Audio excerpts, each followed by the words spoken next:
for today's quick shot of Sips, Suds, and Smokes. Hey, this is Made Man Bob with Sips, Suds, and Smokes, and this is a quick shot episode. We're going to be tasting some interesting whiskeys, and joining me is Made Man Brent. Hey, how's it going? And Made Man Maury. Hey, good to see you, Bob. All right, Brent, why don't you take the first one? I can't take the first one. There's no way. There's no way. It's a John Paul single malt sherry cask finish. I know, that's why I did it. Oloroso. I can't even say that, you know? Oloroso sherry cask finish. Yes, I can't even say that. So this was shared with me by Ajay, who is their U.S. ambassador. This is literally out of his... I think he said there were only like 60-some-odd bottles ever made of this release. Yeah, well, I was glad he shared it with you. I mean, you guys know... He poured this out of his own bottle. Thank you, Ajay. Yeah, thank you. But this is 90 proof. The... I thought it was 14.8 proof. I'm not sure. Thought, yeah. I mean, we don't know exactly. It's not written on the bottle There's nothing that says it. I've seen some pictures of some bottles, the commercial bottles in the UK, and it was showing it 57.4. So I'm assuming, but it really doesn't drink that hot, so I'm not sure. Well, I thought it drinks beautifully. I thought originally it was like 95 proof when I tasted it. It doesn't seem hot at all. Yeah. The you get some nuts. You get that sweet and nutty is what the sweet and nutty is what I get. Right out of the bottle, it's like peanuts. Yeah, caramelized bananas. Once it gets some air, it comes out. Yeah, it's you know what? Yeah, it's like overripe bananas, like browning bananas. Yes, and I was after having some of their expressions before, it's. Mostly anything other than bourbon is really not my style, but I was pleasantly surprised. I was like, wow, I can actually sit and drink this. He said, I actually like this. I actually like this. I know. I started calling 911. I was concerned. Yeah. Everybody ran out of the room. What's wrong? Somebody he likes. It's not bourbon, so... it doesn't mean I'm going to go out and buy a bottle, mainly because I can't buy a bottle because there's only like 60 of them. Yeah. Well, but, hopefully they'll work on some more in the future. But this one. I mean, I'm a fan of the Paul John. We did a full hour show on Paul John not too long ago. That's the thing I got on this huge peanuts on the nose, some leather, the overripe bananas. On the palate, I'm getting like dried fruit raisins and currants, and I get some cocoa on there.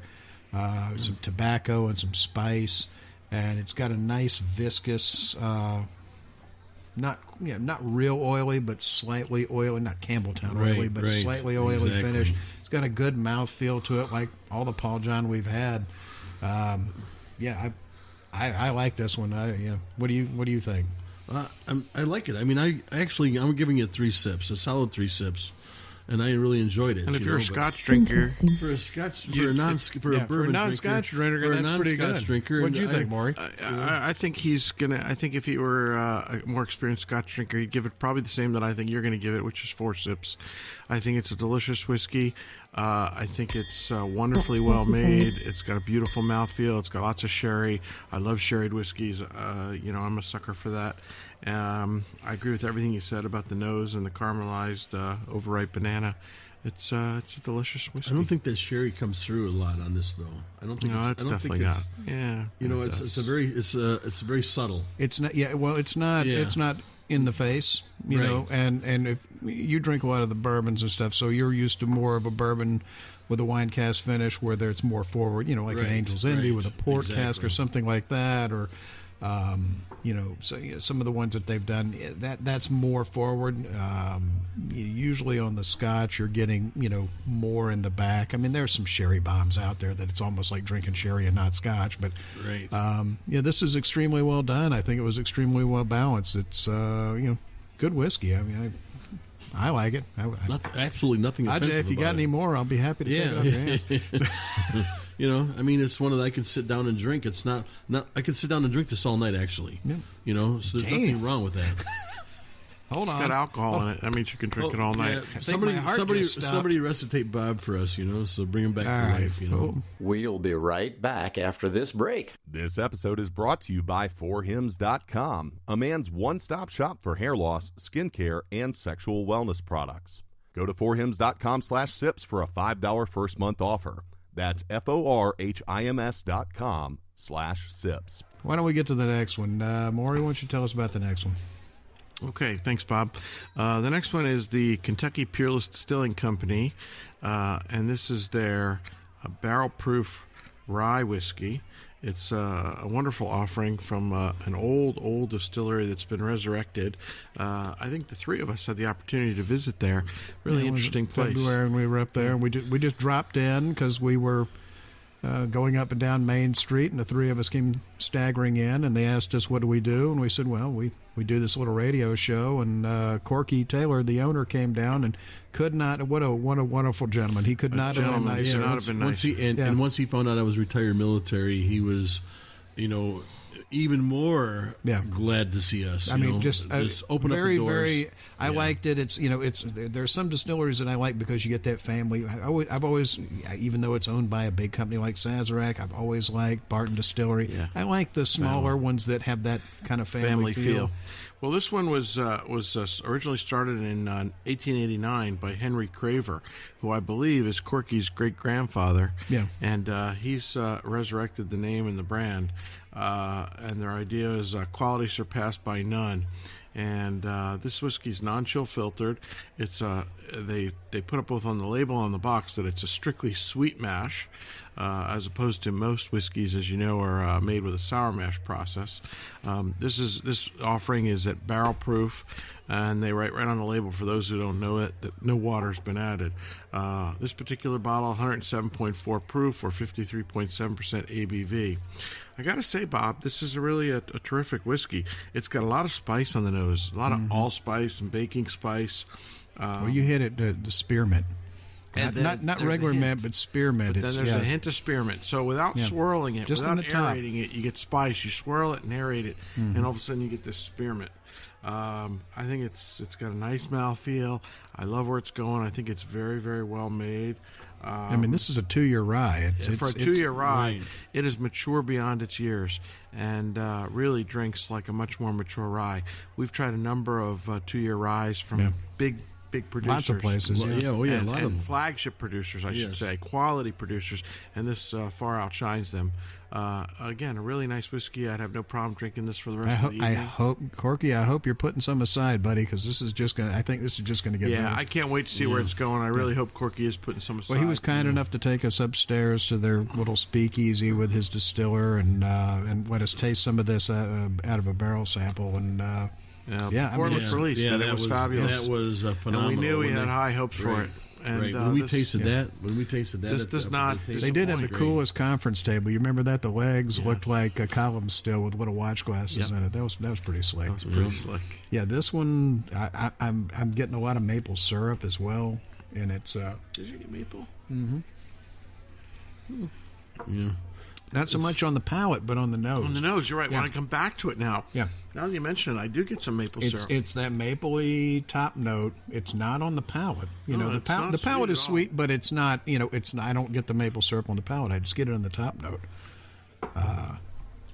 This is damn good rye for 2 years old. It's just going to get better. Yeah, you would never pick this out if somebody were to give this to you. You would never ever say, "Hey, that's just a 2-year rye." You wouldn't, if somebody were to guess the age or something, you would never pick this as 2-year. So many times we're tasting different bourbons and different ryes, especially from some of these the smaller distilleries, up and coming distilleries of Florida and Colorado and in the South. I gotta say, it's a very cool bottle too. Yeah. Oh, the bottle is. They spent a lot of time and money on that. They were showing us the bottles before they had the product out. And they had a whole bunch of them out there. I'm like, man, that's a nice bottle. That thing is heavy. And they put Henry Claver's signature on the box, and it's engraved it's etched or raised into the glass on the bottle. Yeah. Big heavy glass base, beautiful heavy metal stopper with a real cork. Beautiful packaging. Very, if you're very if you're nicely if you're in done. Louisville and you're downtown, hitting some of the places, Evan Williams or Jim Beamer, any of the other Take a Angels few minutes Envy. out. Yeah. Take a few minutes out, and go to the other end of the street because very very nice people. I think the only downside I would say to this of any downside is that it's right around $100 a bottle for a 2-year-old. For a it's a little expensive. It is a little bit I understand economy of scale, but also this was their first release, so maybe it'll come down. I'm saying that the only downside that I see right now is the price, but still people clamored to get this, and they sold out of it right away. So it's not like people knew that it was good. So we'll be back. Hey guys, are you one of the 66% of all men who've noticed thinning hair by age 35?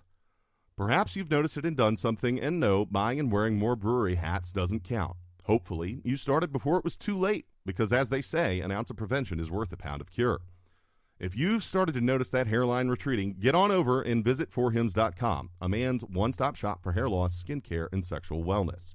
Hims will connect you with licensed physicians who will assess your answers to a few quick questions, and then prescribe a low-cost, generic equivalent to an available well-known solution. Quick and easy, it's all handled discreetly online at forhims.com. Products are shipped directly to your door. You officially have no more excuses, so take off that hat and do something about your thinning hair. Our listeners get a trial month of Hims for just $5 today, right now, while supplies last. See the website for full details. This would cost hundreds if you went to a doctor or a pharmacy. Go to forhims.com/sips. That's forhims.com/sips. Hey, when we're back and we're hanging out the table and trying some different whiskey. So it's a pretty good Wednesday night. Yeah, you can't beat it. Can't beat Wednesday night in the basement. Here in the basement in Florida, so it's it doesn't stink. But thank God you put the dehumidifier on, Bob, because it was a little damp down here and it's starting to get stinky. That's because of the hurricane that came through. So can't blame him for that. Yeah, don't be so dramatic. But I mean, for this, we have. I think we need to give this Peerless a little sips rating, kind of a generalized sip rating. I don't know if I should go 3 or I should go 4, but I'm going to stick with a 3. I think I'm going to stick with a 3. And the only reason I'm going to go that way, the only reason I'm going to go that way is that it is just 2 years, and it's very good for 2 years, but I think I think there's going to be a lot more promise. Well, that's just like your opinion, man. I'm with you. Barely my opinion, but what'd you give it, Bob? I'm with him. I'm between a 3 and a 4. I lean more towards a 4 because I know how old it is, and it's that good. It's tough. I know. It's like oh. Well, gosh, see, here's the way I want to boost it up, knowing what it is. If I was tasting it blind, I'd say it's a good solid 3.5, and probably even going to get better. But I know. I'll give it a 4. I think if you compare it to other stuff that's out there, regardless of price, but especially in the name of price, it's a 3. I think for what it is at 2 years, it's pretty spectacular for a 2-year-old whiskey. Yes. And knowing what it is and judging how well it's made for a 2-year whiskey that's getting better, I think that's what edges it into the 4. That's the thing. So I know I what agree. it is. It depends on how you rate it. You're going to rate it compared to everything else you can put your hands on, it's a 3. If you're going to say how well made is it for a 2-year-old, it's worth a 4. It's worth getting. It's worth getting. Yeah. I mean, it's worth having one around. The bottle is great. But here's the thing.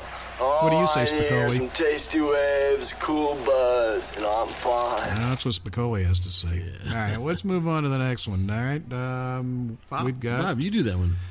All right, we were fortunate enough to get an advanced sample of this year's Old Forester Birthday Bourbon. Well, it did come out. It did come out a little bit before we're doing this show. So, well, it's starting to hit. I've had it for a little while. Trickled. Well, it hasn't made it down here yet. It hasn't hit Florida yet. When I got the sample, it was before the hurricane. We've been picking up tree branches for the last couple of weeks down here. Tree branches, fences, things like that. Yeah, it's been a little bit dramatic, but. This is the new release of the Birthday Bourbon. I look forward to this one every year. Yes.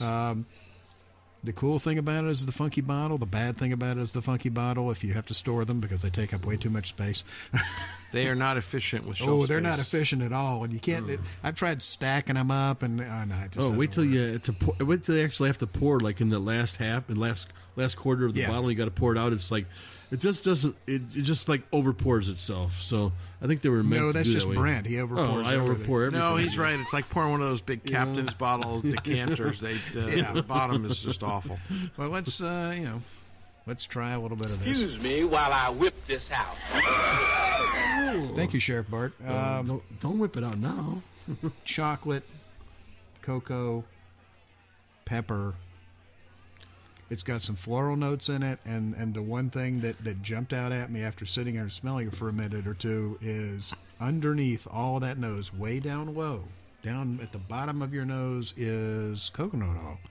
Almost It's really like, the bottom of the glass. Yeah, I mean, like- you got to tilt that glass, get your nose down right like near that slight bit of the lower Hawaiian lip. tropic, you know. I Yeah. mean, I'm gonna put myself on Daytona Beach while I'm drinking this. That's The all last I'm gonna time you were do. on Daytona Beach, they kept trying to push you back in the water. A bunch of hippies They- going, "Oh God, why do they do this?" They did push me back a number of times. I kept coming back though. So give me credit. And you're Yeah, here this today is, to talk Here about today it. to talk about it. I mean, the nose is amazing. And hold on, let's have a drink. Yeah, but on the drink, when you know On what the this palate? appears. Mocha latte. Oh yeah, That's what I'm getting. It's got a lot of caramel. I'd call it a I'm caramel. getting the I'd call it a caramel. caramel I'm getting the frappuccino. cocoa. I'm getting that slight bit of coffee and leather in it. It's chocolate, vanilla. Yeah. Oh yeah, it's. digging But that the heck one out thing of you it. don't get though, that when we talk about that coconut is gone. No, you don't get no coconut don't on get the any palate. that's coconut on the palate that's whatsoever. only on the nose. Only on the There's nose. You don't get nothing any in of the it. You palate. don't get any of them in the palate and I'm kind of surprised about that. You know what But else you don't get? Turnips. You don't get turnips either. You don't get turnips on the nose. You don't Rutabagas get either. turnips on the palate. It's amazing. Yeah, it's. I look forward to this one every year. I used to look forward to it a lot more because it was sort of one of those. It was one of the limited releases that you could still get. Yeah. That was still affordable. That you could It still still find is on gettable the, and it still affordable. is It's still well, it's affordable. still affordable if you find the right store and they're not scalping you. But Yeah. it was always that one that if I couldn't get this one or I couldn't get that one, I know I'll probably get a birthday or two, and that's why I always have a couple of them in the bunker. And that's I like it every year. I look forward to it. It's affordable, but This is like actually- everything, it's gotten harder to get. Yeah. This several one years is better than last had a hard year's. time. Last year's I thought the old Forester Prohibition was better than the Birthday Bourbon, Yeah, I did too. and but this year I here, really like the Prohibition 1920. a lot, yeah. you But know. this year I think they came back. Yeah. I think they made a rebound this year, and the Birthday Bourbon is back. So what do you think? I'm going to give it a solid 4 sips. I'm with you. What do you think? Mark? Yeah, 5 sips. 5. It's delicious. Ooh, yeah, it's delicious. 5. It's 5 Wow. sips all the way. Well, hold on. Let me get 4 for me and you. 4 for us too, and And we'll get 5 for you. Oh, thank you, sweetheart. Listen, you can't go wrong with birthday bourbon. If you find a bottle of it in any year, you're splitting hairs talking about this year versus last year. Last year was delicious. There's no question. And this year is even better. but I don't know. I'm with him. Last year was not- good, but I think honestly, I think the you know what? 1920 was better for me. Right, and compared to the previous years, last year just wasn't up there. It just wasn't as good, But All right, well, we've got one more we're going to go ahead and throw out there and jerk this one out of the closet. This one is Bob, It's an this ancient This one. is a PG-rated show. yeah, Please stop talking about don't be talking jerking. about jerking in the closet. No, that was Handy. That was the last Handy show. in the closet. This one is a Lark Tasmanian Single Malt. Is that like the Tasmanian devil? Yeah, pretty much. It pretty much is where he's from. I mean, I don't know anybody. The only place I know that has this, I got this one at Benny's in Chicago last year. They're the only guys I've seen that have it. I've always been curious because I would see it written up in the magazines, So you're but of course you Tasmanian never curious. get it. Yeah, I'm Tasmanian curious. is that like bi-curious? Yeah, but Tasmanian. So, this one, I mean, and this bottle what does it say on there? It says bottled in 2011. 2011, right? yeah. So, I mean, you it's- really, yeah. I mean, to find it You this dusted last, it to off, find yeah. it within the last year. I think you found it this last year, right? I mean, last. I mean, last they year. Had really- it dusted they really- off out of the clearance bin. They really hid this in the bottom, Yeah. So And like I'm with you. It's coffee. The port is way in the bottom, way in the back. Yeah, the port influence is. But it's pleasant. It's very drinkable. But it's not way up front. It's going to be my new breakfast whiskey. Yeah, it's like malt and coffee grounds. It's kind of like cream of wheat and coffee. It's like oatmeal and coffee. Yeah, it's like drinking breakfast for sure. 4. I got to give it a 4. Wow. I don't know if I'm going to go a 4, but I am going to go a 3. I'm going to go a solid 3. I'm not, and mainly because I'm not a coffee drinker. I got to drink with Brent. It's a 3. It's a fun whiskey. It's a unique whiskey. It's different. There's nothing that brings it to the level of a 4. But, sorry, Bob. Sissy. Yes, we are. Come on, it's just interesting enough because it's around and under. Okay. All right. And that's it for this episode. This has been a One Tan Hand production of Sips, Suds, and Smokes, a program devoted to the appreciation of some of the finer slices of life. From the Dude in the Basement Studios, your hosts, the Good Old Boys, will see y'all next time.